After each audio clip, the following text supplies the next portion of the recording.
अपना कदम रखा, इसलिए उसी का नाम दुनिया याद रखती, बाकी दो का नाम जबरन याद करवाया जाता है,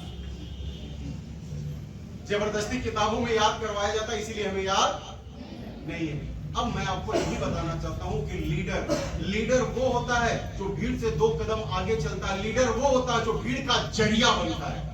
हम लोग इस फील्ड में हैं, यदि इस फील्ड में हम कामयाब होना चाहते हैं तो हमें भी क्या बनना पड़ेगा? लीडर बनना पड़ेगा। और सबसे ज्यादा प्रॉब्लम, समस्याएं, सवाल कौन फेस करता है? लीडर। तो जो फेस सबसे ज्यादा करता है, जो ताकत सबसे ज्यादा लगाएगा, सक्सेस भी वही सबसे ज्यादा आता है। इतिहास गवाह रहा है।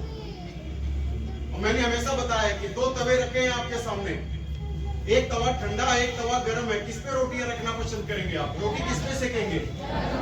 याद रखना, ठंडा तवा कभी रोटी नहीं सेक सकता, रोटी हमेशा गर्म तवा सेक सकता है। उसी तरह इस बिजनेस में भी वही कामयाब हो सकता है जिसमें लीडरशिप होगा।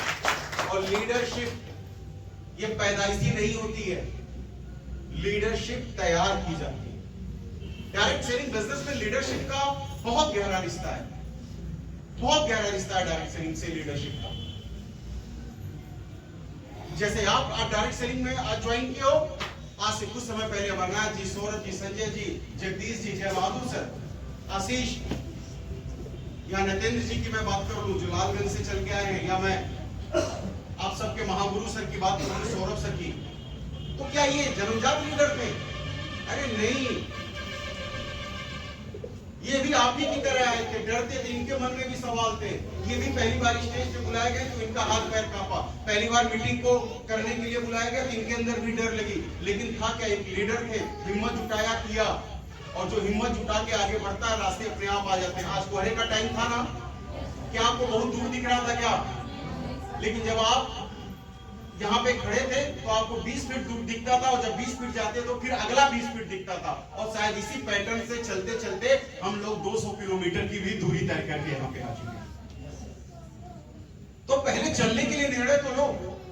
अब डायरेक्ट सेलिंग बिजनेस में हम आ तो जाते हैं, लेकिन अपनी कुछ आदतों और कुछ गलतियों की वजह से हम सफल नहीं होते। मैं डायरेक्ट सेलिंग के अंदर 18 सालों से, आज मैं इस कंपनी का 4 स्क्वायर कंपनी खड़ी है, उस पिलर्स में से एक पिलर मैं हूं, लेकिन ये मैं पहले दिन से नहीं था। मैंने इसके लिए पसीना बहाया। मेरे साथ के विटनेस हैं, अमरनाथ जी, गणेश जी, याद होगा इनको। किसी जमाने में यही घाघरा नदी हम लोग मोटरसाइकिल से पार करके मीटिंग चलाने आते।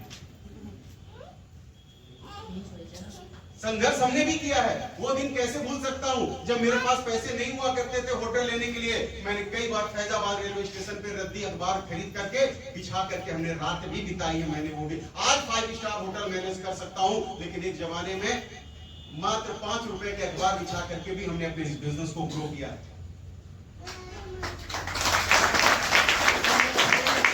मैंने भी, यकीन मानिए मेरी बात का, मैंने भी आप लोगों से बुरी कंडीशन में ज्वाइन किया, क्योंकि मेरे घर वाले भी विरोध में थे, पैसे भी नहीं थे, लेकिन किया। ज्यादातर लोग अपने जीवन में क्यों कामयाब नहीं है?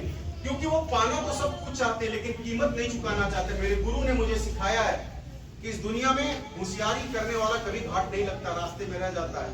हमेशा कीमत चुकाने वाला जिंदगी में आगे बढ़ता है। आज मेरे पास कपड़े हैं, आपके पास कपड़े हैं, मेरे पास जूते हैं, आपके पास जूते हैं। क्या ये फ्री में दुकानदार ने दिया है या आपने इसकी कीमत चुकाई है?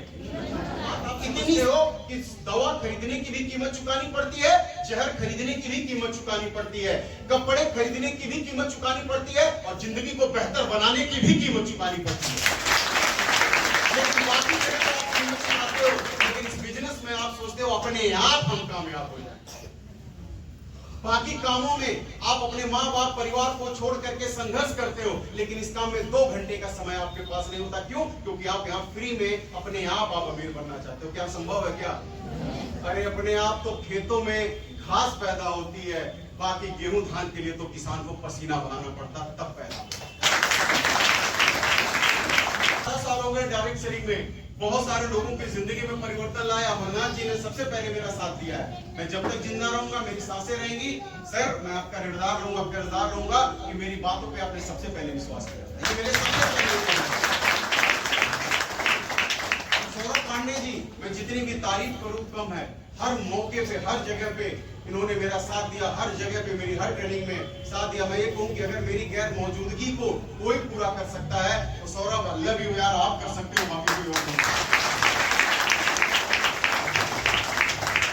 मेरी पूरी टीम जो आज जलालपुर से आई है, अम्बेडकर नगर से आई है, गोरखपुर से आई है, खजनी से आई है, और भी जो मेरे लीडर्स बैठे हैं, आजमगढ़ से चल के मिस्टर नवनीत नरेंद्र, ये मेरे इतने अजीज, आप सब मेरे इतने अजीज हो कि आज का दिन मेरे लिए मुश्किल था समय दे पाना, लेकिन यदि अगर मैं दे पाया तो वो आपके प्यार की वजह से दे पाया, और मैं चाहता हूं कि आप तरक्की करो। तो 18 सालों के अंदर मैंने देखा कि इस बिजनेस को लोग ज्वाइन कर लेते हैं, लेकिन वो क्या क्या कमियां होती हैं, वो क्या क्या गलतियां होती हैं जो लोग करने के बाद, कुछ लोगों को मैंने सफल होके असफल होते हुए देखा। यदि हम स्टार बन गए, अगर हम स्टार बन गए, हम रॉयल स्टार बन गए, तो अब हमें आगे बढ़ना चाहिए कि पीछे बढ़ना चाहिए? लेकिन लोग क्या होता है कि स्टार बनने के बाद बहुत समय तक वो स्टार रह जाते, उनका डाउन लाइन आगे बढ़ जाता है, लेकिन वो आगे नहीं बढ़ पाते। तो क्या कमी है वो मैं आपको बताता हूं।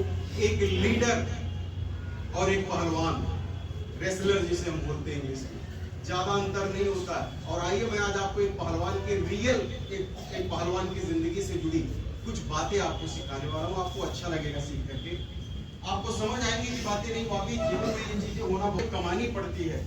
ये मैं आज आपको बताना चाहूंगा अपने शब्दों में। आज मैं आपको बताना चाहूंगा कि कभी भी नाम बनता नहीं है, नाम बनाया जाता है। नाम बनता नहीं है बल्कि नाम बनाया जाता है।